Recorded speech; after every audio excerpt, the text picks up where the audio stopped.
भगवान श्री कृष्ण कहते हैं, प्रिय उद्धव, यदि गृहस्थ मनुष्य वानप्रस्थ आश्रम में जाना चाहे तो अपनी पत्नी को पुत्रों के हाथ सौंप दे अथवा अपने साथ ही ले ले और फिर शांत चित्त से अपनी आयु का तीसरा भाग वन में ही रहकर व्यतीत करे। उसे वन के पवित्र कंदमूल और फलों से ही शरीर निर्वाह करना चाहिए।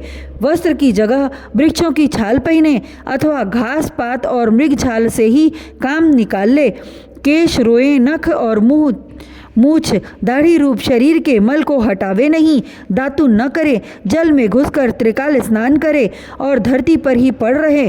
ग्रीष्म ऋतु में पंचाग्नि तपे, वर्षा ऋतु में खुले मैदान में रहकर वर्षा की बौछार सहे, जाड़े में दिनों में गले तक जल में डूबा रहे। इस प्रकार घोर तपस्या में जीवन व्यतीत करे। कंद मूलों को केवल आग में भूनकर खा ले अथवा समय अनुसार पके हुए फल आदि के द्वारा ही काम चला ले। उन्हें कूटने की आवश्यकता हो तो ओखली में या सिल पर कूट ले, अन्यथा दांतों से ही चबा चबा कर खा ले।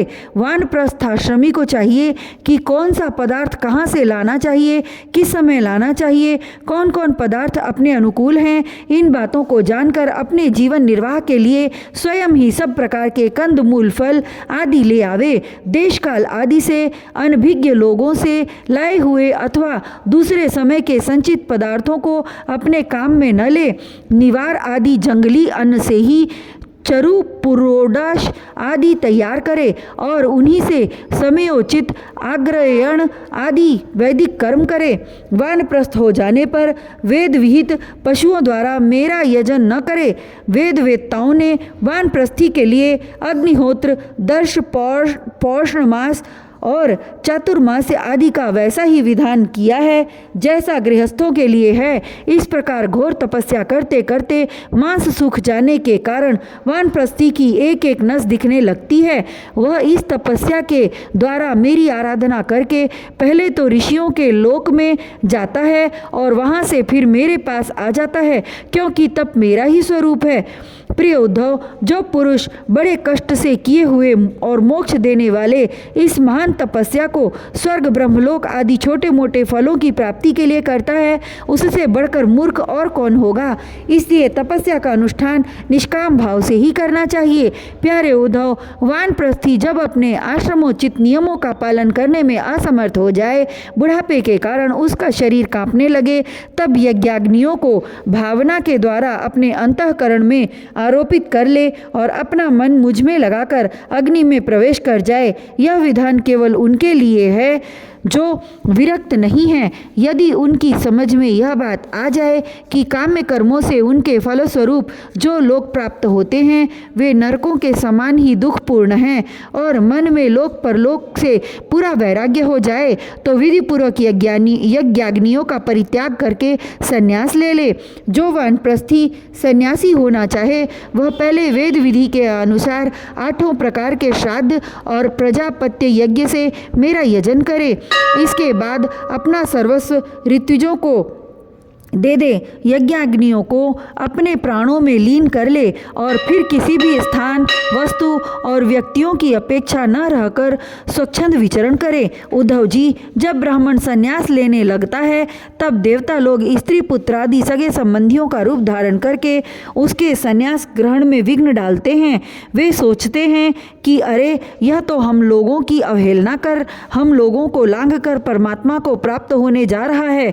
यदि सन्यासी वस्त्र धारण करे तो केवल लंगोटी लगा ले और अधिक से अधिक उसके ऊपर एक ऐसा छोटा सा टुकड़ा लपेट ले कि जिसमें लंगोटी ढक जाए तथा आश्रमोचित दंड और कमंडलू के अतिरिक्त और कोई भी वस्तु अपने पास न रखे। यह नियम आपत्ति काल को छोड़कर सदा के लिए है। नेत्रों से धरती देखकर पैर रखे, कपड़े से छानकर जल पिए, मुंह से प्रत्येक बात सत्यपूत सत्य से पवित्र हुई ही निकाले और शरीर से जितने भी काम करे बुद्धिपूर्वक सोच विचार कर ही करे।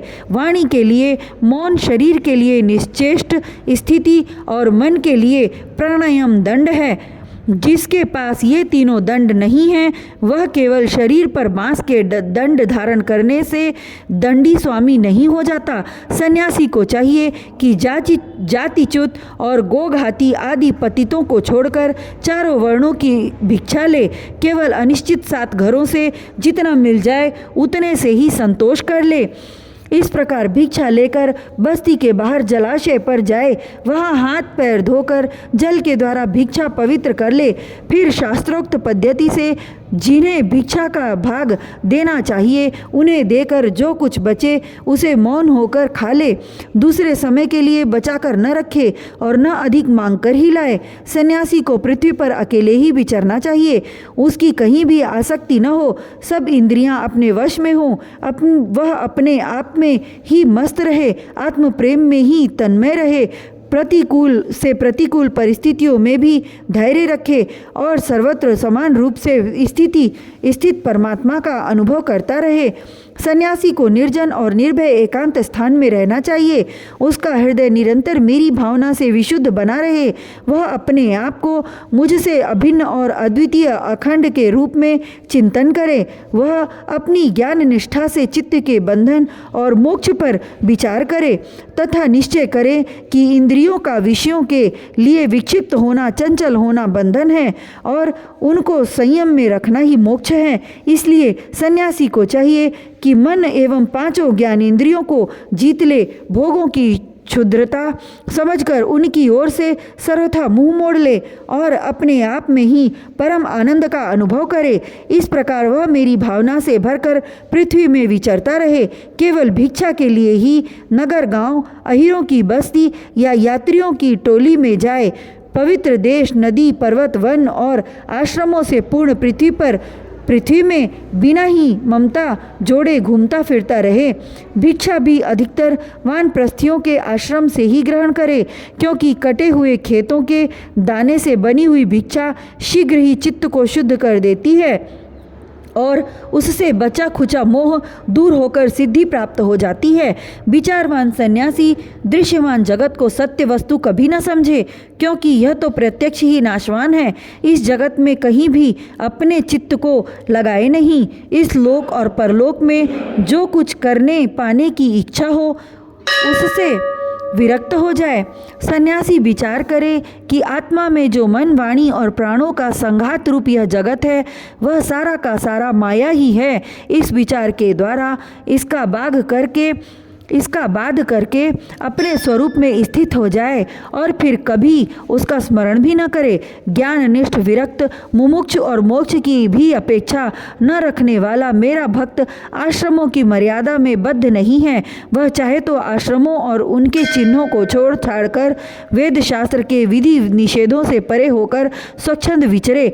वह बुद्धिमान होकर भी बालकों के समान खेले, निपुण होकर भी जड़वत रहे, विद्वान होकर भी पागल की तरह बातचीत करे और समस्त वेद विधियों का जानकार होकर भी पशु वृत्ति से अनियत आचारवान रहे। उसे चाहिए कि वेदों के कर्मकांड भाग की व्याख्या में न लगे, पाखंड न करे, तर्क वितर्क से बचे और जहाँ कोरा वाद विवाद हो रहा हो वहाँ कोई पक्ष न ले।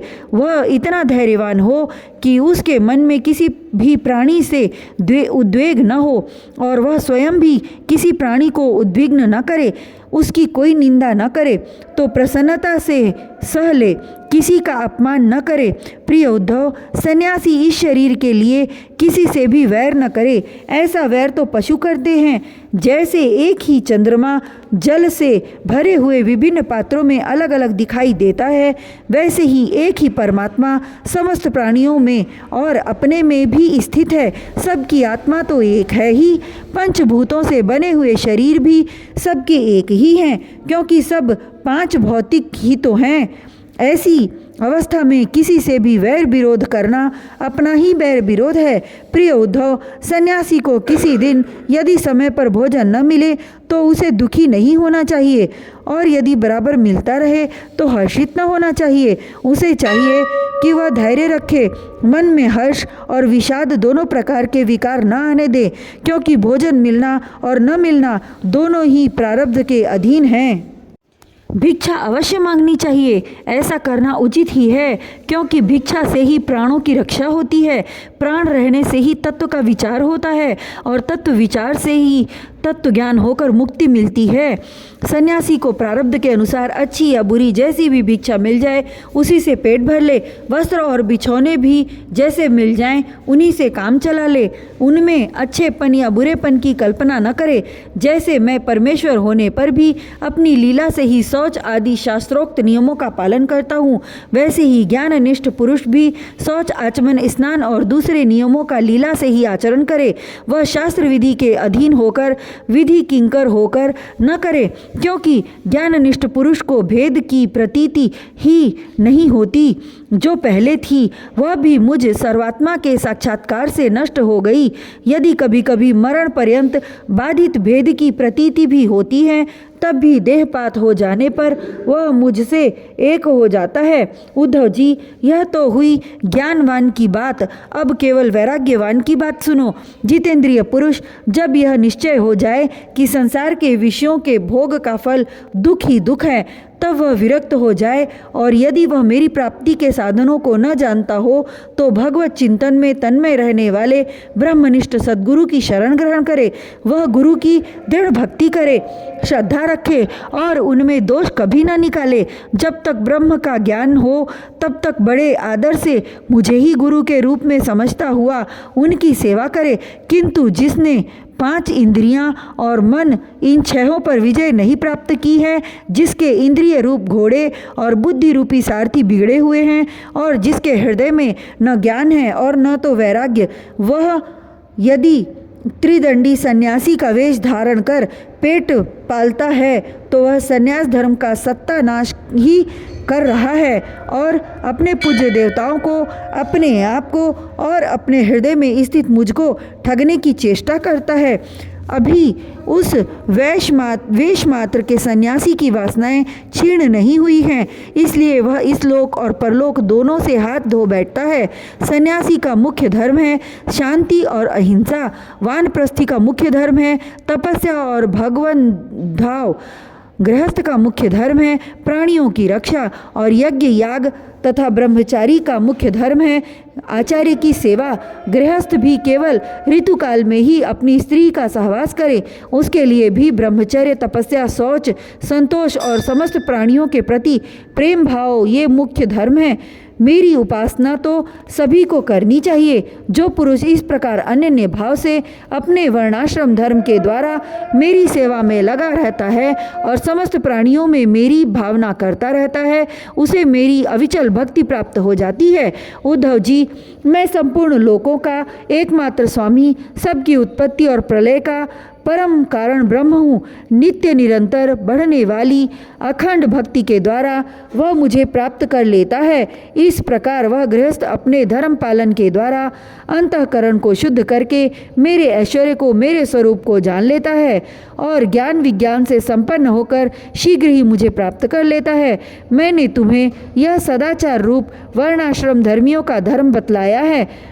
यदि इस धर्मानुष्ठान में मेरी भक्ति का पुट लग जाए तब तो इससे अनायास ही परम कल्याण स्वरूप मोक्ष की प्राप्ति हो जाए। साधु स्वभाव उद्धव, तुमने मुझसे जो प्रश्न किया था उसका उत्तर मैंने दे दिया और यह बतला दिया कि अपने धर्म का पालन करने वाला भक्त मुझे परब्रह्म स्वरूप को किस प्रकार प्राप्त होता है।